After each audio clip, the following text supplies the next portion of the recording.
jangan malu. Karena malu itu ya, malu sebagian dari iman pada tempatnya. Al-haya minal iman pada tempatnya. Tapi ada dari Sayyidatuna Aisyah radhiyallahu anha wa ardaha, beliau bilang, ni'man nisa nisaul ansar lam yamna'hunna al-haya li talabil ilm. Sebaik-baiknya perempuan, bahkan perempuan saat itu, perempuan kan punya rasa malu lebih tinggi dari laki. Tapi Sayyidah Aisyah radhiyallahu anha wa ardaha bilang, sebaik-baiknya perempuan adalah perempuan Ansar yang mereka tidak tercegah dengan rasa malu untuk belajar ilmu. Dari sini kita tahu kalau untuk belajar itu jangan ada rasa malu. Ya kan? Rasa malu di tempat yang lain. Tapi kalau misalkan untuk talabul ilmi, untuk belajar ilmu, untuk latihan yang seperti ini, nggak usah. Malunya nanti di besok-besok aja lah, ya kan? Jadi jangan malu-malu, ya. Tapi juga jangan malu-maluin, kan? Lebih baik malu di dunia daripada malu di akhirat. Alhamdulillah malam ini juga Ustaz Muhammad Khatib hadir di tempat ini.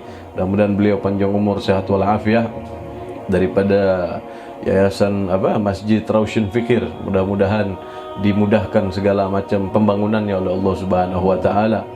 Bismillahirrahmanirrahim. Yang kita bahas mungkin makna-makna sedikit dari kitab yang ada di hadapan kita, Ad-Diya'ul Lami' bi Dzikril Maulidin Nabi Syafi'. Jadi apa yang kita baca juga kita maknakan. Ini kitab Ad-Diya' artinya adalah cahaya. Al-Lami artinya, Ad-Diya'ul Lami artinya cahaya yang menyilaukan. Ya, bi Dzikri Maulidin Nabi Syafi', cahaya cemerlang benderang dalam kelahiran baginda Nabi Muhammad sallallahu alaihi wasallam. Makna lami itu menyilaukan. Ya, Ad-Diya'ul Lami. Ad-Diya' an-nur sama artinya itu adalah suatu cahaya. Tapi kalau Ad-Diya' ya itu seperti orang nggak bisa ngelihat daripada sinarnya, karena saking bersinarnya Nabi Muhammad sallallahu alaihi wasallam.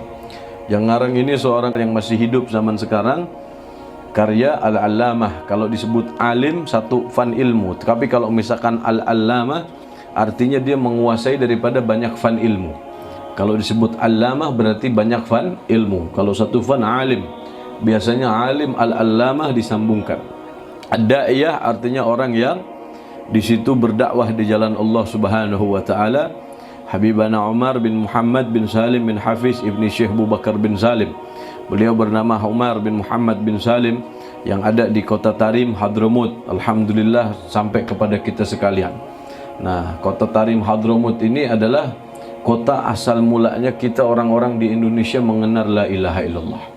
Ya kan? Kita para wali songo dan para aulia lainnya di situ kenalnya itu dari negeri Yaman, Hadramut. Dan kita ngambil lagi daripada ulama Yaman yang masih hidup sampai karyanya kepada kita sekalian. Alhamdulillah. Dan diterjemahkan oleh murid beliau. Saya punya guru Al-Habib Jindan bin Naufal bin Salim bin Ahmad bin Jindan.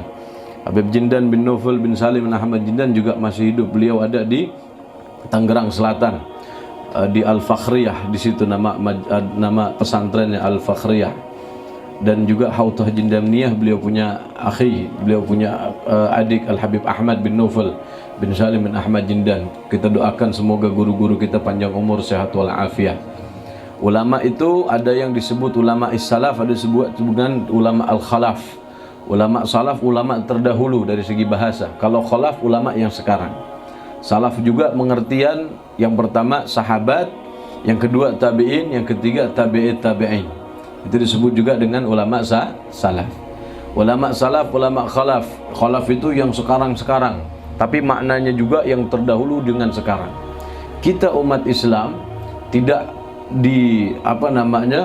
kita berbeda dengan agama yang masih ada, yang ada mungkin sekarang nih, yang berbeda dengan umat Islam yang katanya masih ada, tapi sudah beda jauh. Waktu datang Nabi Allah Isa alaihi salam, Yahudi nggak terima. Yahudi ini nggak terima atas datangnya Nabi Isa alaihi salam. Nah, begitu juga daripada pada saat yang disebut orang-orang ngikutin Isa, tapi yang sekarang ya, bukan yang dulu-dulunya. Muncul Nabi Muhammad sallallahu alaihi wasallam, mereka nggak ikutin Nabi Muhammad sallallahu alaihi wasallam, ngikutinnya Isa. Padahal yang namanya Nabi dan Rasul itu punya periodik. Periodiknya itu selesai Nabi dan Rasul satu zaman, datang Rasul yang baru, maka dia mesti mengikuti daripada syariat yang yang baru. Begitu juga kalau misalkan mutabaah kepada ulama. Muatabaah kepada ulama tidak hanya ulama yang sudah meninggal doang. Bukan hanya aulia yang meninggal saja yang kita elu-elukan, yang kita tinggikan. Oh, ini makamnya Syekh Fulan Ibn Al-Fulan. Ini adalah peninggalnya Fulan Ibn Al-Fulan, Imam Fulan Ibn Al-Fulan. Itu ulama salafnya. Kalau kita sebagai umat Islam, khalafnya, ulama-ulama istilahnya khalaf, tapi sebenarnya ulama yang masih hidupnya, aulia yang masih hidupnya, bagaimana kita kenal? Kalau kita kenal mereka cuman dengan cerita, lebih kita kenal lagi kalau seandainya dengan sanad, dengan sanad-sanad ilmu dari ulama ke ulama ke ulama sampai Nabi Muhammad sallallahu alaihi wasallam. Jadi kita adalah umat Islam yang diminta seperti itu oleh Nabi Muhammad sallallahu alaihi wasallam. Jadi bukan hanya di situ mengelu-elukan yang sudah mati, ya kan? Kita tinggikan yang sudah mati, tapi kita tidak melupakan yang masih hidup. Yang masih hidup kita ikutin.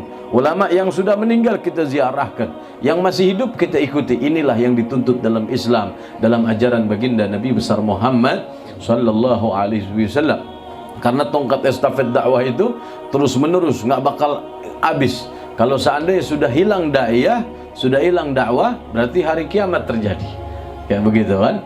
Alhamdulillah, tsumma alhamdulillah sampai kepada kita ulama, sampai kepada kita karyanya ulama yang masih hidup. Mudah-mudahan kita dapat keberkahan dari Allah Subhanahu wa taala.